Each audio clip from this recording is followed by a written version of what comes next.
करते हैं solid waste को। ठीक है, सॉलिड वेस्ट क्या टॉपिक है ना, फ्रेश टॉपिक है इस चैप्टर का। ठीक है, सॉलिड वेस्ट क्या होता है? The solid waste are generally paper, food waste, plastic, glass, metal, rubber, leather, textile etcetera, ये सारे सॉलिड वेस्ट हैं।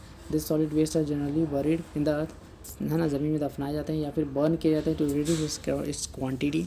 ठीक है, the disposal of hospital waste are incinerated, है ना, हॉस्पिटल के जो डिस्पोजल्स होते हैं या हॉस्पिटल की जो फेंकने वाली चीज़ें होती हैं उनको हम धरती पे दफना देते हैं, उसी को इंसाइनरेशन कहते हैं, इंसाइनरेशन कहते हैं। ठीक है, and all the electronic waste, e waste like computers, other electronics items are generally recycle, उसे रिसाइकल किया जाता है। क्लियर। तो remedy for the plastic waste, अब प्लास्टिक वेस्ट से छुटकारा कैसे पाया जाए, इसके लिए एक छोटा सा इनिशिएटिव था अहमद खान के द्वारा, जो कि 57 ईयर्स ओल्ड थे। ठीक है, उनका एज 57 साल की उम्र में अहमद खान ने एक टेक्निक निकाली थी जिससे प्लास्टिक वेस्ट से छुटकारा पाया जा सके।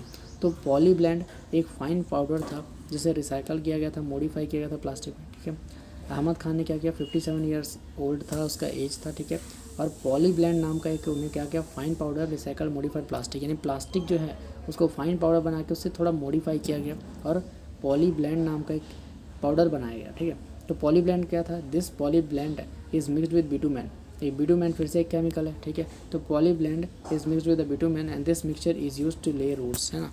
तो पॉलीब्लेंड प्लस बिटुमेन को हमने रोड बनाने के लिए यूज़ किया डामर की जगह। ठीक है, this mixture use for laying roads and formation of roads. ठीक है, and this increases the road life factor by 3 times, यानी कि इसकी वजह से देखो नॉर्मल हम डामर का रोड बनाते हैं उसमें पानी की वजह से बरसात के दिन में गड्ढे हो जाते हैं। ठीक है, लेकिन जो प्लास्टिक के रोड्स थे, प्लास्टिक यानी पॉलीब्लेंड प्लस बिटुमेन के मिक्सचर से जो रोड बनाए गए थे उनकी ड्यूरेबिलिटी बहुत ज़बरदस्त थी, पानी से ख़राब नहीं होते थे और तीन गुना ज़्यादा इनकी लाइफ बन गई थी, यानी कि गड्ढे वड्ढे होने के चांसेस बहुत ही कम थे। जहाँ पे डामर के रोड 1 साल चलते थे, यहाँ पे 3 से 4 साल आराम से चल जाता था। क्लियर जी।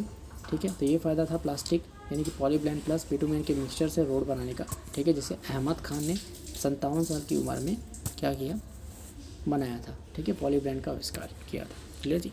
अब थोड़ा रेडियो एक्टिव वेस्ट की तरफ चले जाते हैं। रेडियो एक्टिव वेस्ट क्या होता है, तो radio active waste, nuclear waste are extremely damaging to the organism because it causes mutation at a very high rate like cancer वगैरह। ठीक है, so nuclear waste are carefully stored in the containers and then buried about some 500 metre deep below the earth surface. ठीक है, तो earth surface मतलब पहले उसे carefully container से भरा जाता है न्यूक्लियर वेस्ट को और फिर 500 मीटर नीचे धरती में दबा दिया जाता है रेडियो एक्टिव वेस्ट को। ठीक है, तो कुछ नोट है कि इनके लीकेज की वजह से क्या क्या प्रॉब्लम्स होती हैं उनको देख लेते हैं। ठीक है, तो पहला इंसिडेंट था चेरनोबिल ट्रेजेडी इंसिडेंट।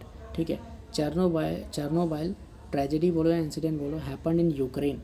ठीक है, चेरनोबिल ट्रेजेडी जो है वो यूक्रेन में हुई थी 1986 में। ठीक है, इट वॉज क्या, ये क्या था, leakage of radio active waste. ठीक है, रेडियो एक्टिव वेस्ट के लीकेज की वजह से यूक्रेन में 1986 में चेरनोबिल ट्रेजेडी हुई थी। वैसे ही हमारे इंडिया में भी हुई थी एक। ठीक है, भोपाल में MIC मैथिल आइसोसियानेट की ट्रेजेडी हुई थी, लीकेज हुई थी, जिसके कारण भोपाल में बहुत सारे लोग मरे थे, लाखों की संख्या में। ठीक है, तो भोपाल त्रासदी इसको बोलते हैं, यूट्यूब में सर्च मारोगे तो मिल जाएगा, 1984 सर्च करना, भोपाल त्रासदी या भोपाल ट्रेजेडी 1984 क्या हुआ था। MIC लीकेज क्या है, मैथिल आइसोसियानेट लीकेज क्या होता है, जो कि भोपाल ट्रेजेडी थी 1984 में आई थी इंडिया में। ठीक है, तो नोट करने वाला बात यही है कि नीट में ये क्वेश्चन आएगा कि भोपाल ट्रेजेडी 1984 में क्या हुआ था, मैथिल आइसोसियानेट का लीकेज था। क्लियर। अब स्टडी ऑफ ऑर्गेनिक फार्मिंग, अब देखो हम जा रहे हैं धीरे धीरे, क्या हमें थोड़ा सा प्लास्टिक वगैरह या फिर बाकी चीज़ें जो है पॉल्यूशन करती है, जैसे फर्टिलाइजर, उनसे छुटकारा पाने के लिए किन्हीं छोटे छोटे साइंटिस्ट ने या कुछ लोगों ने बहुत बड़े बड़े योगदान दिए। उनमें से एक थे रमेश चंद्र डागर। उन्होंने क्या दिया, स्टडी इन ऑर्गेनिक फार्मिंग, यानी कि ऑर्गेनिक फार्मिंग नाम की चीज़ उन्होंने इंट्रोड्यूस कराई। ठीक है, अब study of organic farming topic है, तो सबसे पहले रमेश चंद्र डागर जो फार्मर थे सोनीपत हरियाणा में, उन्होंने क्रिएट किया हरियाणा किसान वेलफेयर क्लब, जो आज भी चल रहा है। ठीक है, हरियाणा किसान वेलफेयर क्लब ने बनाया with a current membership of 5000 farmers, अभी भी उसमें 5000 फार्मर्स जुड़े हुए हैं। ठीक है। He use natural resources like की bee keeping, dairy management, water harvesting, composting, agriculture in a chain process and increase the efficiency of food production. Food production को इंक्रीज़ करने के लिए उन्होंने नेचुरल मेथड्स का सहारा लिया, बी कीपिंग किया, बी कीपिंग से पॉलिनेशन इंक्रीज़ हुआ, डेयरी कीपिंग से, डेयरी मैनेजमेंट से उनको गोबर मिला, खाद बनाया, वाटर हार्वेस्टिंग की, कंपोस्टिंग की, एग्रीकल्चर किया, क्लियर जी, और प्रोडक्टिविटी को, एफिशिएंसी को बहुत ज़्यादा इंक्रीज़ किया, ठीक है। अब ये तो कंप्लीट हो गया था। अब हम पढ़ते हैं ग्रीन हाउस इफेक्ट और ग्लोबल वार्मिंग, जो कि पॉल्यूशन चैप्टर में सबसे इंपॉर्टेंट टॉपिक्स होते हैं, ठीक है।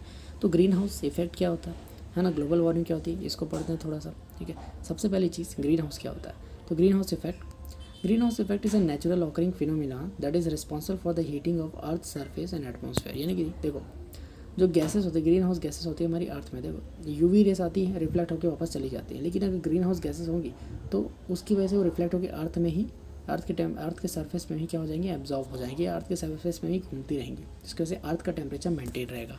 तो ग्रीन हाउस इफेक्ट यही है, एक नेचुरल ऑकरिंग फिनोमिनान है that is responsible for the heating of earth surface and atmosphere. तो जिसके कारण ये अर्थ की लाइफ साइकिल चल रही है और अर्थ का normal temperature 18 degree Celsius averagely maintain रहता है इस ग्रीन हाउस इफेक्ट की वजह से, ठीक है।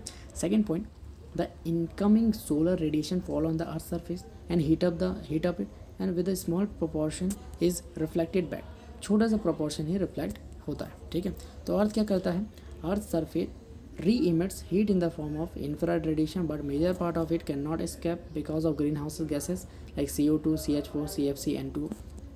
पहले ये प्रोसेस ठीक थी क्योंकि कम था ग्रीन हाउस गैसेस, लेकिन आज ग्रीन हाउस गैस की संख्या बहुत ज़्यादा बढ़ गई है, ठीक है। तो क्या हो रहा है, तो ये जो री इमिट कर रही है अर्थ ना, और उन गैसेस की वजह से वापस धरती पे आ रहा है, तो जो हीट है ना, इंफ्रारेड रेडिएशन है, वो बाहर नहीं जा पा रहा है, can not escape from the earth because of green house gases, ठीक है। CO2, CH4, CFC, N2 की वजह से, ड्यू टू विच अर्थ का सरफेस जो टेम्परेचर है वो इंक्रीज़ हो रहा है डे बाय डे। इसी को हम ग्लोबल वार्मिंग कहते हैं। इसके अगर ग्लेशियर वगैरह है, ठीक है, अंटार्कटिका का जो बर्फ़ है वो मेल्ट हो रहा है, ठीक है, बहुत सारी चीज़ें हो रही है। तो नोट क्या करना है, ग्रीन हाउस की गैसेस कौन कौन सी हैं वो देख लेते हैं। CO2 carbon dioxide, methane, CFC chlorofluorocarbon and N2O nitrous oxide, ये सारी चीज़ें क्या है, ग्रीन हाउस गैसेस है। सबसे ज़्यादा CO2 होता है 60%, फिर आता है 64, मतलब ये CH4 है वो 20% होता है, CFC 14% होता है, N2O 6% होता है। ये चीज़ नीट में पूछी जाती है, यही चीज़ नीट में पूछी जाती है ग्रीन हाउस इफेक्ट से, ग्रीन हाउस गैसेस से, कि कौन कौन सा कितना परसेंट होता है। तो CO2 60%, CH4 methane 20%, CFC chlorofluorocarbon 14% and N2O nitrous oxide 6% होता है, ठीक है। तो अरेंज देख लो ऑर्डर को, CO2 फिर CH4 फिर CFC फिर N2O, क्लियर। तो second point green house effect से रिलेटेड, तो without green house effect the earth temperature, average temperature will be -18 degree, ठीक है। और जो नॉर्मल टेम्परेचर जो अर्थ का रहता है due to green house effect वो 15 डिग्री रहता है, ठीक है। अगर ग्रीन हाउस इफेक्ट नहीं हुआ तो अर्थ का टेम्परेचर -18 डिग्री सेल्सियस हो जाएगा एवरेज टेम्परेचर, ठीक है। इससे भी कम हो सकता है, इससे ज़्यादा भी हो सकता है, ठीक है। लेकिन ग्रीन हाउस की वजह से, ग्रीन हाउस इफेक्ट की वजह से हमारे अर्थ का एवरेज टेम्परेचर 15 डिग्री सेल्सियस रहता है अकॉर्डिंग टू NCERT, क्लियर। चौथा point, the rise in temperature due to global warming causes changes in the environment and also results in the odd climatic changes। गर्मी में बारिश, ठंड में गर्मी, ठीक है, ये सारी चीज़ें होती हैं, है ना। टेम्परेचर ग्लोबल वार्मिंग की वजह से ठंड में बारिश, बारिश में गर्मी, ऐसा हो जाता है। तो इसी को EI9O इफेक्ट कहते हैं। क्या कहते हैं, EI9O इफेक्ट। नाम है, थोड़ा सा याद कर लो यार, कोई दिक्कत नहीं, ठीक है। सो क्वेश्चंस कैसे आते हैं, which gas is mainly responsible for the green house effect. Green house effect के लिए कौन सी गैसेस रिस्पॉन्सिबल है, तो मैंने बताया था CO2, CH4 मीथेन 20% होता है, then CFC 14%, then N2O nitrous oxide सबसे कम वही होता है। तो सबसे ज़्यादा मेजर कौन सा है, CO2 और मीथेन, है ना, प्रोपोर्शन में CO2 फिर मीथेन फिर CFC फिर N2O। CO2 मीथेन को टिक करो, आगे बढ़ो, clear. Two gases making highest relative contribution to the green house CO2 और मीथेन, ठीक है, वही चीज़ बार बार आएगी, कोई दिक्कत नहीं है। परसेंटेज देख लो, CO2 60%, CH4 20%, CFC 14 and N2O 6%, clear. अब देखो आगे हम पढ़ते हैं ozone layer in the structure. पहले हम ओजोन लेयर को देख लेते हैं, देन उसका डिप्लीशन देखेंगे क्या होता है ओजोन लेयर, ठीक है। तो ओजोन लेयर क्या होता है, पहला the bad ozone formed in the troposphere lower atmosphere which harms the plants and animals. एक बैड ओजोन होता है, एक गुड ओजोन होता है। तो बैड ओजोन कहाँ पे बनता है, ट्रोपोस्फियर में बनता है, जो कि लोअर एटमॉस्फेयर होता है, ठीक है, जो कि प्लांट और एनिमल्स को हार्म पहुंचाता है। सेकंड है good ozone, good ozone is found in the stratosphere, it protects you us from the UV radiation, ठीक है। तो गुड ओजोन कहाँ पे बनता है? स्ट्रेटोस्फीयर में बनता है, जो कि हमें यूवी रेडिएशन से प्रोटेक्ट करता है, ठीक है। तो लेयर देख लो, सबसे पहले सबसे नीचे अर्थ सरफेस, सबसे नीचे है ट्रोपोस्फीयर जो कि बैड ओजोन बनता है, इसके ऊपर स्ट्रेटोस्फीयर, उसके ऊपर मेसोस्फीयर, फिर थर्मोस्फीयर, फिर एक्सोस्फीयर जो कि अंतरिक्ष होता है, ठीक है। तो ये सारे एटमॉस्फेयर के लेयर्स हैं, क्लियर। तो ये लेयर्स ऑफ एटमॉस्फेयर है। सबसे नीचे जो है वो ट्रोपोस्फीयर है, उसके ऊपर स्ट्रेटोस्फीयर, यहाँ पे बैड ओजोन, यहाँ पे गुड ओजोन बनता है, ठीक है। गुड ओजोन कहाँ पे बनेगा? स्ट्रेटोस्फीयर, बैड ओजोन ट्रोपोस्फीयर पे, क्लियर जी। चलो कुछ नोट देख लेते हैं जो कि नीट के लिए इंपॉर्टेंट है। सबसे पहला, UV rays ultraviolet rays are highly injurious to living organism, it causes mutation in DNA and proteins of a living organism. और क्या करता क्या है, लाइक स्किन कैंसर वगैरह, ये क्या है, हमारे म्यूटेशन की डिसीज़ प्रोवाइड, मतलब डिसीज़ करता है ना, क्या बोलते हैं, इंड्यूस करता है, ठीक है। किसमें? म्यूटेशन करके, प्रोटीन्स में चेंजेस ला के लिविंग ऑर्गेनिज्म के स्किन कैंसर वगैरह डिसीज़ हो जाती है इसकी वजह से। Third point, ozone, good ozone ना, ठीक है। Good ozone layer absorbs UV radiation coming from the sun and thus absorbing it. Ozone provides a protection shield, protection as a shield, shield ढांचे की जैसे हमारे इस धरती की रक्षा करता है, ठीक है। Fourth point, thickness of ozone layer is measured in terms of Dobson unit, सबसे इंपॉर्टेंट जो कि नीट का क्वेश्चन है। ओजोन लेयर की थिकनेस को किससे मापा जाता है? डॉप्सन यूनिट से। किससे? डी यू से, डी यू से, डॉप्सन यूनिट से, क्लियर। चलो अब डिप्लीशन ऑफ ओजोन लेयर पढ़ते हैं कि ओजोन होल का फॉर्मेशन कैसे होता है वो देखते हैं, ठीक है। तो सबसे पहला पॉइंट, डिप्लीशन मीन्स थिनिंग और डिग्रेडेशन ऑफ ओजोन लेयर, ठीक है। डिप्लीशन का मतलब होता है थिनिंग या फिर depletion of the degradation of ozone layer, ozone layer का पतला हो जाना या तो ख़त्म हो जाना, ठीक है। Second point, ozone gas continuously formed by the action of UV radiation on O2 molecular oxygen and also degrade molecular oxygen on in the stratosphere, ठीक है। तो ओजोन गैस कंटिन्यूसली बनती है यूवी रेडिएशन की वजह से और डिग्रेड भी होती है मोलिकुलर ऑक्सीजन में स्ट्रेटोस्फीयर में। This way it is balanced, यानी कि O3 गैस बनेगी भी और टूटेगी भी O2 में, है ना, सेम टाइम पे ये बराबर बैलेंस रिएक्शन होता है ना, वहाँ पे स्ट्रेटोस्फीयर के लेयर के पास, ठीक है। बट व्हेन CFC क्लोरोफ्लोरोकार्बन जो ग्रीन हाउस गैस है, CFC is acted upon bye UV rays, जब CFC पे ये जो यूवी रेस है वो वर्क करती है तो क्लोरीन गैस रिलीज होती है। क्या गैस रिलीज होती है? Chlorine gas. क्लोरीन के एटम्स, है ना, वो कैटलिस्ट की तरह काम करते हैं जो कि O3 को O2 में कन्वर्ट करते हैं। कौन? Chlorine atoms, clear. ये कैटलिस्ट की तरह काम करते हैं और O3 को O2 में कन्वर्ट करने के बाद ये फ्री हो जाते हैं, फिर से किसी दूसरे O3 के पास जाएंगे, उसको O2 में कन्वर्ट करेंगे। तो इस तरीके से पूरी तरीके से ओजोन लेयर को बर्बाद कर देते हैं क्या? क्लोरीन, ठीक है। तो क्या हो रहा है, when CFC acted upon the UV rays then release chlorine atom, and when which is act as a catalyst convert the O3 to O2, that is degrade the ozone into molecular oxygen, ठीक है। Chlorine atoms act करते हैं catalyst की तरह और not destroy, मतलब reaction में destroy नहीं होते, so degradation of ozone layer continue होता रहता है। चौथा पॉइंट, ओजोन होल और ozone depletion over Antarctica develops each year between, ठीक है। ओजोन लेयर कब बनता है, कैसे बनता है वो तो बता दिया, कब बनता है? Between late August and early October, मतलब सितंबर में, हर साल सितंबर में अंटार्कटिका के ऊपर ये ओजोन डिप्लीशन होल देखा जा सकता है, बनता है, ठीक है। नोट क्या करना है, ozone hole means ozone layer gets thinned that is can not absorb UV rays, ठीक है। जो यूवी रेस होती हैं जो अर्थ में आती है उसको ओजोन लेयर फिल्टर करके या फिर आने नहीं देता, है ना, क्यों? क्योंकि वो बहुत ज़्यादा डेंजरस होती है, ठीक है। ओनली यूवी रेस को आता है, यूवी बी रेडिएशन बहुत डैमेज होती है, मतलब डेंजरस होती है, उसको आने नहीं देता, ठीक है। तो कुछ रेस को अंदर आने देता है जो कि हमारे लिए हार्मफुल नहीं होती, क्लियर। लेकिन जब ये यूवी रेस को एब्जॉर्ब नहीं कर पाएगा, है ना, यानी कि बहुत ज़्यादा थिन हो जाएगा ओजोन लेयर, तब इस कंडीशन को हम ओजोन डिप्लीशन कहेंगे, क्लियर। पाँचवा पॉइंट जो कि लास्ट पॉइंट है, all these action result in the formation of large area of thinned ozone layer commonly called ozone hole, ठीक है। सारे इन कारणों की वजह से लार्ज एरिया जो है थिन्ड ओजोन की लेयर बन जाती है, जिसको बोलते हैं हम ओजोन होल।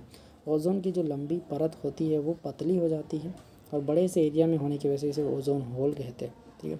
अब effect of UV radiation, ozone hole तो बन गया, है ना, इसकी वजह से यूवी रेडिएशन सीधा धरती पे आ रहा है, तो इसकी वजह से क्या इफेक्ट हो रहा है? तो पहला, UV rays have short wavelength than UV B radiation, so UV rays get absorb by the earth surface, है ना। तो यूवी रेस में वेवलेंथ छोटा होता है यूवी बी रेडिएशन से, तो ये अर्थ के सरफेस से एब्जॉर्ब हो जाता है, ठीक है।